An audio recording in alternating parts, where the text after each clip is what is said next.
Hello everyone, welcome to a session on CSR committee under unit number 3 key personnel and administration of company law and administration subject for becomes first semester. In the last session we were discussed about meaning of audit committee, applicability of audit committee, composition of audit committee, functions of audit committee, frequency and quorum of audit committee and the powers of audit committee. And during this session, we will deal with the meaning of CSR committee, applicability of CSR committee, composition, duties and functions of corporate social responsibility committee, and how much to spend and where to spend. These are the topics of today's discussion. Then, first of all, what is the CSR committee? Section 135 of Companies Act 2013 defines about the CSR committee. Under that, Rule 2, Clause 1 and Subclause D defines CSR committee as it means the Corporate Social Responsibility Committee of the Board referred to in Section 135 of the Act. CSR committee ಬಗ್ಗೆ ನಾವು ಸ್ಪಷ್ಟವಾಗಿ ತಿಳ್ಕೊಳ್ಳೋದಂತಂದರೆ ಪ್ರತಿಯೊಂದು ಕಂಪನಿಗಳಲ್ಲಿ ಹಲವಾರು ಬಗೆಯ ಸಮಿತಿಗಳನ್ನ ರಚನೆ ಮಾಡಲಾಗಿರ್ತದೆ. ಬೇರೆ ಬೇರೆ ಉದ್ದೇಶಗಳನ್ನ ಇಟ್ಕೊಂಡು ಒಂದೊಂದು ಸಮಿತಿಗಳನ್ನ ರಚನೆ ಮಾಡಿ ಆ ಸಮಿತಿಯ ಮೂಲಕ ಸ್ಪಷ್ಟವಾಗಿರ್ತಕ್ಕಂತಹ ಒಂದು ಕಾರ್ಯಚಟುವಟಿಕೆಗಳನ್ನ ನಿರ್ವಹಣೆ ಮಾಡೋಕ್ಕೆ ಅವಕಾಶ ಮಾಡಿಕೊಡಲಾಗಿರ್ತದೆ. ಹಾಗೆ ಇಲ್ಲಿ ಕಾರ್ಪೊರೇಟ್ ಸೋಷಿಯಲ್ ರೆಸ್ಪಾನ್ಸಿಬಿಲಿಟಿ ಕಮಿಟಿ ಅನ್ನುವಂಥದ್ದು ಕೂಡ ಒಂದು ಮಹತ್ವದಾಗಿರುವಂಥದ್ದು. ಹಾಗಾದ್ರೆ ಏನಿದು ಕಾರ್ಪೊರೇಟ್ ಸೋಷಿಯಲ್ ರೆಸ್ಪಾನ್ಸಿಬಿಲಿಟಿ ಕಮಿಟಿ ಅಂದರೆ ಅನ್ನೋದಾದರೆ ಕಂಪನಿಯ ಸಾಮಾಜಿಕ ಹೊಣೆಗಾರಿಕೆಯ ಸಮಿತಿ ಅಂತ ಕರೀತಾರೆ. ಇದಕ್ಕೆ ಏನು ಸಂಸ್ಥೆಯ ಅಥವಾ ಕಂಪನಿಯ ಸಾಮಾಜಿಕ ಹೊಣೆಗಾರಿಕೆಯ ಸಮಿತಿ ಅಂದರೆ ಕಂಪನಿಯು ತನ್ನದೇ ಆಗಿರ್ತಕ್ಕಂಥ ಸಾಮಾಜಿಕ ಹೊಣೆಗಾರಿಕೆಗಳನ್ನು ಹೊಂದಿರ್ತದೆ. ಆ ಹೊಣೆಗಾರಿಕೆಗಳನ್ನ ನಿರ್ವಹಣೆ ಮಾಡುವ ಸಲುವಾಗಿಯೇ ರಚನೆ ಮಾಡಲಾಗಿರ್ತಕ್ಕಂತಹ ಒಂದು ಸಮಿತಿಯನ್ನು ಕಾರ್ಪೊರೇಟ್ ಸೋಷಿಯಲ್ ರೆಸ್ಪಾನ್ಸಿಬಿಲಿಟಿ ಕಮಿಟಿ ಅಂತ ಕರಿತೀವಿ. ಹಾಗಾದ್ರೆ ಇಂತಹ CSR ಕಮಿಟಿ ಯಾವೆಲ್ಲ ಕಂಪನಿಗಳೇ ಅಪ್ಲೈ ಆಗ್ತದೆ ಅನ್ನುವಂಥದ್ದನ್ನ section 135 subsection 1 of companies act 2013 explain ಮಾಡ್ತದೆ. It is applicable to every company having turnover of ₹1,000 crore or more, or net worth of ₹500 crore or more.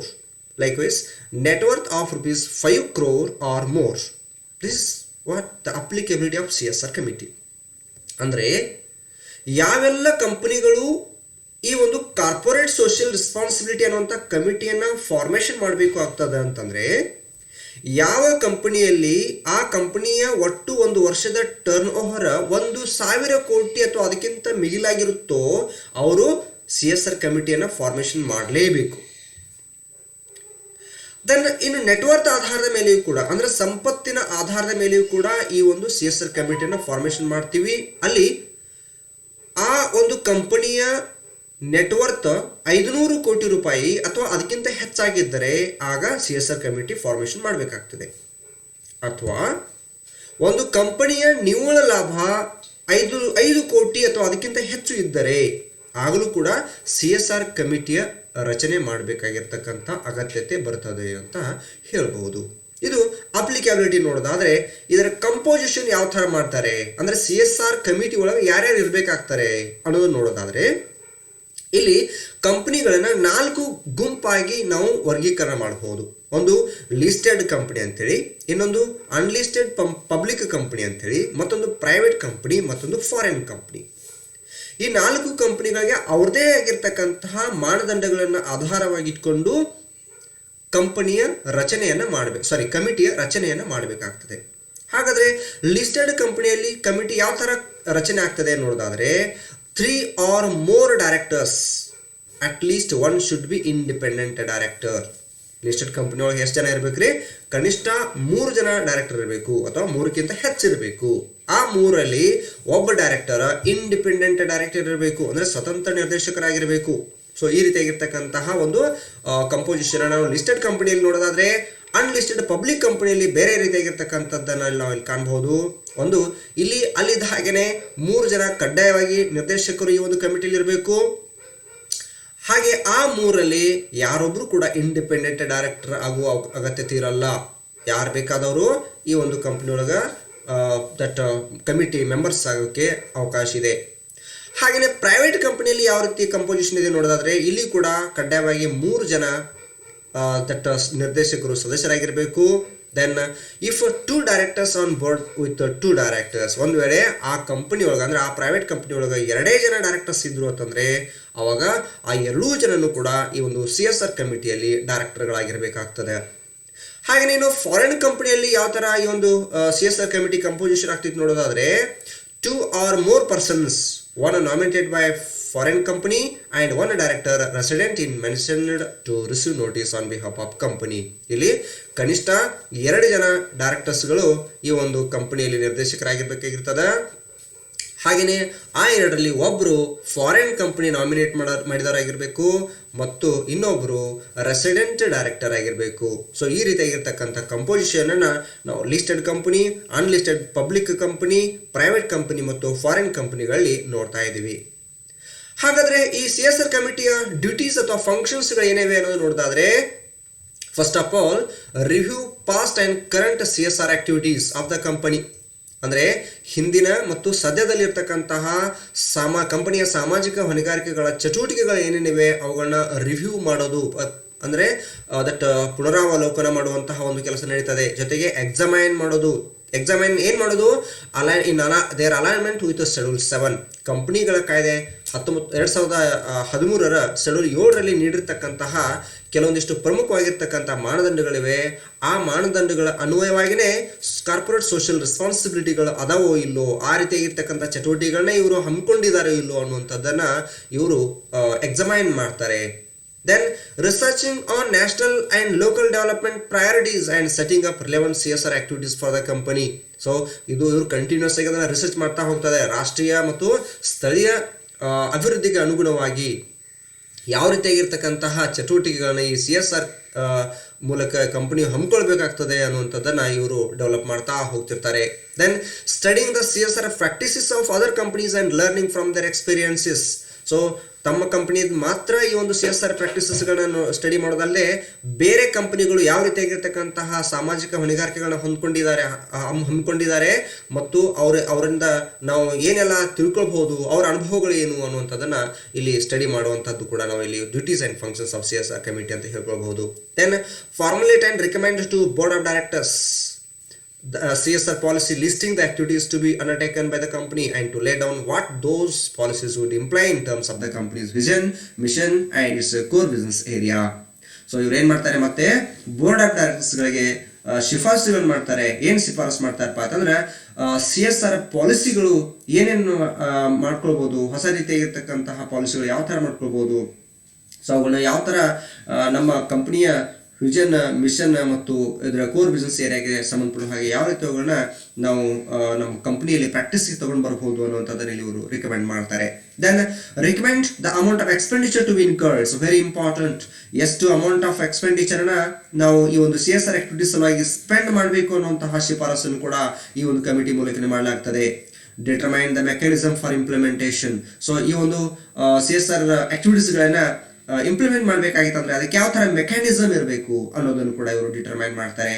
Monitor and supervise the implementation of the CSR projects recommended. So ಇವ್ರು ಏನು ಮಾಡ್ತಾರೆ, ಮತ್ತೆ ಆ ಒಂದು implementation ಏನು ಮಾಡಬೇಕಾಗ್ತಲ್ಲ CSR ಆಕ್ಟಿವಿಟೀಸ್ಗಳನ್ನ ಅಥವಾ CSR ಪ್ರಾಜೆಕ್ಟ್ಸ್ಗಳನ್ನ, ಸೊ ಅವುಗಳನ್ನ ಮಾನಿಟರ್ ಮಾಡೋದು ಮತ್ತು ಸೂಪರ್ವೈಸ್ ಮಾಡೋಕ್ಕೆ ಸಂಬಂಧಪಡುವಂತಹ ಶಿಫಾರಸುಗಳನ್ನು ಕೂಡ ನೀಡ್ತಾರೆ.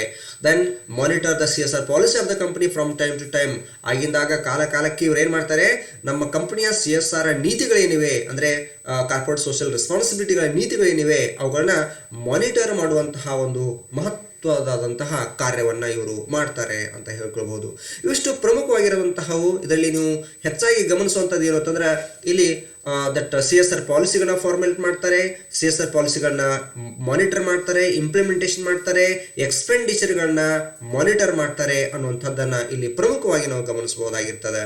ಹಾಗಾದ್ರೆ ಹೌ ಮಚ್ ಟು ಸ್ಪೆಂಡ್, ನಾವು ಇಲ್ಲಿ CSR ದೊಳಗ ಪ್ರಮುಖವಾಗಿ ನೋಡ್ತಾ ಇದ್ದೀವಿ, ಇಲ್ಲಿ ಆಕ್ಟಿವಿಟೀಸ್ಗಳಿಗೋಸ್ಕರ ಸ್ಪೆಂಡಿಂಗ್ ಮಾಡ್ತಾರೆ.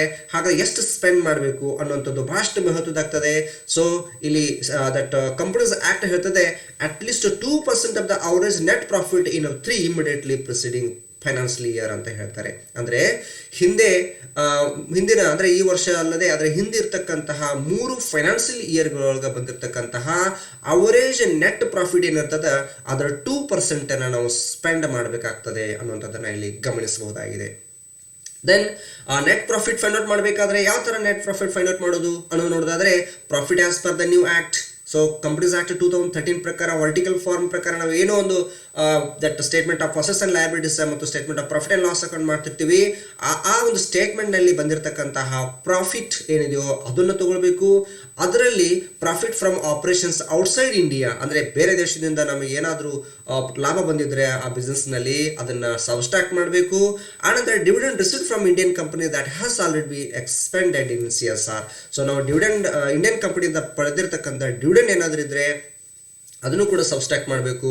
ಹಾಗೆ ಬಂದಿರುವಂತಹ ಒಂದು ನೆಟ್ ಪ್ರಾಫಿಟ್ ಏನಿದೆಯೋ ಅದನ್ನು ನಾವಿಲ್ಲಿ ಅವರೇಜ್ ನೆಟ್ ಪ್ರಾಫಿಟ್ ಅಂತ ಮಾಡಿಕೊಂಡು ಅದರ 2% ನಾವು ಈ ಒಂದು ಕಾರ್ಪೊರೇಟ್ ಸೋಷಿಯಲ್ ರೆಸ್ಪಾನ್ಸಿಬಿಲಿಟಿ ಅಂದರೆ ಕಂಪನಿಯ ಸಾಮಾಜಿಕ ಹೊಣೆಗಾರಿಕೆಗಳಿಗೋಸ್ಕರ ಖರ್ಚು ಮಾಡೋಕ್ಕೆ ಉಪಯೋಗಿಸಬೇಕು. ಹಾಗಾದರೆ ಈ ಸಾಮಾಜಿಕ ಹೊಣೆಗಾರಿಕೆಗಳಲ್ಲಿ ಮಾಡ್ತಕ್ಕಂಥ ಖರ್ಚುಗಳನ್ನು ಯಾವ್ಯಾವ ಕ್ಷೇತ್ರಕ್ಕೆ ಮಾಡಬಹುದು ಅನ್ನೋದು ಕೂಡ ಇಲ್ಲಿ ಅತಿ ಮುಖ್ಯವಾಗಿರ್ತದೆ. ಅದಕ್ಕೆ ಕಂಪನಿಗಳ ಕಾಯ್ದೆ 2013ರ ಶೆಡ್ಯೂಲ್ 7ರಲ್ಲಿ ಹೇಳ್ತಾರೆ ಯಾವ್ಯಾವ ಕ್ಷೇತ್ರದಲ್ಲಿ ನಾವು ಸ್ಪೆಂಡಿಂಗ್ ಮಾಡಬಹುದು ಅನ್ನುವಂಥದ್ದನ್ನು. ಒಂದು, ಪ್ರಮೋಷನ್ ಆಫ್ ಎಜುಕೇಷನ್, ಶಿಕ್ಷಣದ ಅಭಿವೃದ್ಧಿಗೋಸ್ಕರ ನಾವು ಸ್ಪೆಂಡಿಂಗ್ ಮಾಡಬಹುದು. Gender equality and woman empowerment. So ಈಗ ನಾವೇನು ಹೇಳ್ತೀವಿ ಜೆಂಡರ್ ಈಕ್ವಾಲಿಟಿ ಅಂತಂದರೆ ದಟ್ ಯೂಶ್ವಲಿ ಜೆಂಡರ್ ಅಂತಂದರೆ ನಾವು ಇಲ್ಲೇನು ಪುರುಷ ಮತ್ತು ಸ್ತ್ರೀ ಅಂತ ಏನು ಹೇಳ್ತೀವಿ. ಸೊ ಈ ರೀತಿಯಾಗಿರ್ತಕ್ಕಂಥ ಇವುಗಳಲ್ಲಿ ಭಾಳಷ್ಟು ಅಸಮಾನತೆ ಇದೆ. ಅಂತಹ ಒಂದು ಅಸಮಾನತೆಯನ್ನು ಹೋಗ್ಲಾಡಿಸೋಕ್ಕೆ ನಾವು ಖರ್ಚು ಮಾಡ್ಬೋದು. ಅಥವಾ ಸ್ತ್ರೀ ಶಕ್ತಿ ವೃದ್ಧನೆಗೋಸ್ಕರ ನಾವು ಕೂಡ ಖರ್ಚು ಮಾಡ್ಬೋದು ಅನ್ನುವಂಥದ್ದನ್ನು ಇಲ್ಲಿ ನೋಡ್ಬೋದು. Then reducing child mortality and improving national health. So maternal health here, ಮಕ್ಕಳ ಮರಣ ಪ್ರಮಾಣವನ್ನು ಕಡಿಮೆ ಮಾಡೋ ಸಲುವಾಗಿ, ಜೊತೆಗೆ ಆ ಮರಣ ಹೆರಿಗೆ ಸಂದರ್ಭದಲ್ಲಿ ಆಗ್ತಕ್ಕಂತಹ ಒಂದು ಮರಣವನ್ನು ಕಡಿಮೆ ಮಾಡೋದಲ್ಲದೆ ತಾಯ್ತನಕ್ಕೆ ಒಂದು ಒಳ್ಳೆಯ ಆರೋಗ್ಯನ ನೀಡೋದು, ಅಂದರೆ ಸ್ತ್ರೀಯರ ಆರೋಗ್ಯ ಚೆನ್ನಾಗಿ ಇರುವ ಹಾಗೆ ನೋಡ್ಕೊಳ್ಳುವಂತಹ ಒಂದು ಪ್ರಯತ್ನವನ್ನು ಕೂಡ ಈ ಸ್ಪೆಂಡಿಂಗ್ನಲ್ಲಿ ಕಾಣಬಹುದು. Then combating HIV or AIDS, maternal and other diseases. So ಕೆಲವೊಂದಿಷ್ಟು ಮಹತ್ವದಾಗಿರ್ತಕ್ಕಂತಹ ಡಿಸೀಸಸ್ಗಳನ್ನ ನೋಡ್ತಾ ಇದ್ದೀವಿ ನಾವು. HIV ಏಡ್ಸ್ನಂತಹ ಡಿಸೀಸಸ್ಗಳನ್ನ ಹೋಗಲಾಡಿಸೋ ಸಲುವಾಗಿ ಇವರು ಸ್ಪೆಂಡಿಂಗ್ ಮಾಡಬಹುದು. ದೆನ್ ಸೋಷಿಯಲ್ ಬಿಸ್ನೆಸ್ ಪ್ರಾಜೆಕ್ಟ್ಸ್, ಸಾಮಾಜಿಕ ವ್ಯವಹಾರದ ಕೆಲವುದೇನಾದರೂ ಯೋಜನೆಗಳಿದ್ದರೆ ಅಂತಹ ಯೋಜನೆಗಳಿಗೆ ಖರ್ಚು ಮಾಡುವಂಥದ್ದು. ಅಂದರೆ ರಸ್ತೆ ನಿರ್ಮಾಣ ಮಾಡ್ಬೋದು, ಕುಡಿಯುವ ನೀರಿನ ವ್ಯವಸ್ಥೆ ಮಾಡೋದು, ಇಂತಹ ಒಂದು ಪ್ರಾಜೆಕ್ಟ್ಗಳಿಗೋಸ್ಕರ ನಾವು ಖರ್ಚು ಮಾಡೋಕ್ಕೆ ಅವಕಾಶ ಈ ಒಂದು ಸ್ಪೆಂಡಿಂಗ್ನಲ್ಲಿ ಇದೆ ಅಂತ ಹೇಳ್ಕೋಬಹುದು.